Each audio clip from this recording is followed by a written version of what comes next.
ครับ你ผม们多戳一点呢 OK ไหมใช่你少戳一点พี่บอกว่าทุกคนใส่ผ้าหนาๆหน่อยเยอะๆหน่อยแล้วก็เขาบอกว่าเราใส่บางๆหน่อยนี่ก็บางแล้วครับ已经够薄了哈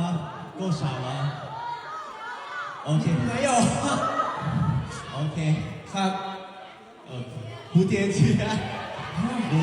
โบรอก่อน期待一下了 OK 啊鼓掌先咯耶 เดี๋ยวเจอนะกินข้าวกันด้วยนะครับผม见นานมาก你大家不要去吃饭了 OK โอเคไม่กิน